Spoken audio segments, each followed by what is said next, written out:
Despite the length of time since the last episode of Murder Drones, some of you may still be bothered by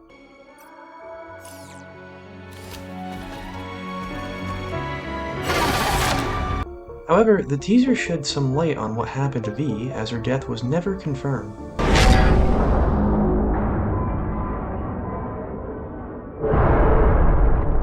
Regardless of how you may feel about V, it is important to note that the acrylic merch signifies that N and Uzi will share the same fate to V. Fortunately, I do not think she's dead. The disassembly drones in general throughout the show, despite being dismembered and torn apart, usually come out unscathed due to their regenerative abilities. In one case, however, Jay wasn't able to repair herself and became an elder lich to collect the needed material for repair. The significance of this new scene is that V's body is missing and dead sentinels can be seen by her trail of oil. Not only that, but if you listen carefully, you can hear the elevator crash, meaning this was moments after the end of episode 6.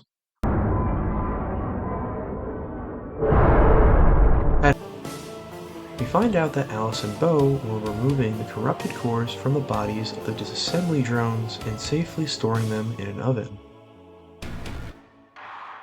This indicates that despite the Sentinels' ability to stop the disassembly drones, they are unable to stop them from becoming elder liches. Uzi even warns Alice of this herself.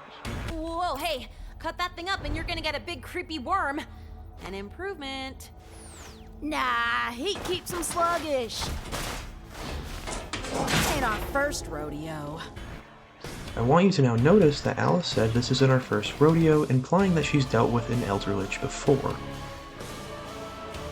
Let's move back to this image now, and look at the alternatives. What purpose would it serve to remove V's body if she's actually dead? And along with whoever survives will most likely leave the cabin fever labs the way they came in. So they would cross paths with the scene of V's death on the way out. If the body is removed, it would take away from the death to which the audience would sympathize with N if he came across the scene for death. Another thing, it wasn't one sentinel that attacked her, but rather several, so if she was removed, it would be in pieces. So you wouldn't convey the depth of the situation to the audience, as most would be confused to what they're even looking at that point, when N finds her body, or when it's revealed to N. So it would make the most sense that if she is in fact dead, she remains where she died, and yet the teasers show her to be long gone moments after the elevator crashes into the bottom of the elevator shaft. The possibility that she's still lingering around seems likely, but in what form, I'm unsure. The Sentinels destroyed the oven containing the corrupted cores. Maybe V survives and fights back against multiple elder liches. Maybe she becomes one herself. You can really never know with this show.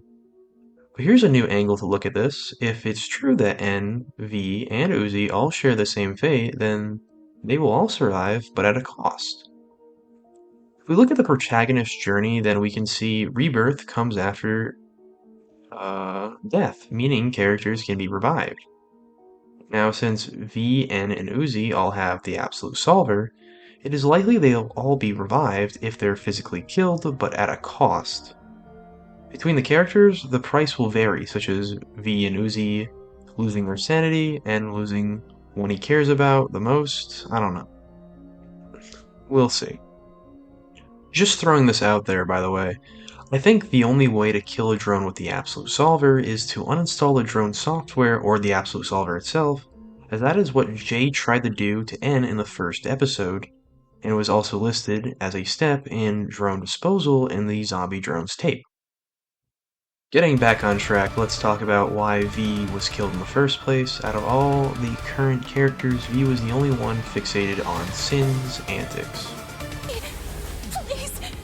New body, same horrors. Huh, Sin? Anything to screw Sin's plan. And for Mom backstory.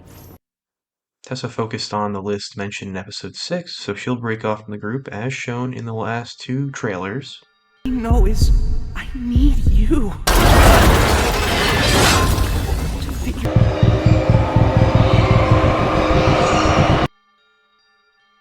N and Uzi will be separated for a period of time, with Uzi fixated on mystery surrounding her past, and N will be fixated on not losing another friend.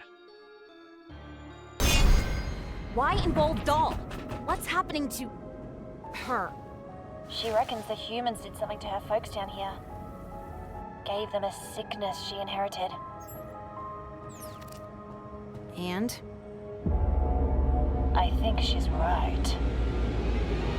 Come on, old. With the missing, Sin, who we know will be pulling the strings, will manipulate the three surviving characters into doing something they will most likely regret. And the would have been there only to stop most likely N from making a huge mistake. I mean, let's be honest, she barely cares about Uzi, most likely due to N, and she doesn't seem to really care for Tessa at the moment. That, of course, will conclude today's theory, but a quick update before you go. The Uzi clone theory video that was requested will be postponed until the coming episode, as it will be more beneficial to see the outcome of episode 7. That, and I'd rather not make a video that would be disproved in a matter of days, not to mention the insight of how she could come back, as all I can give right now is speculation.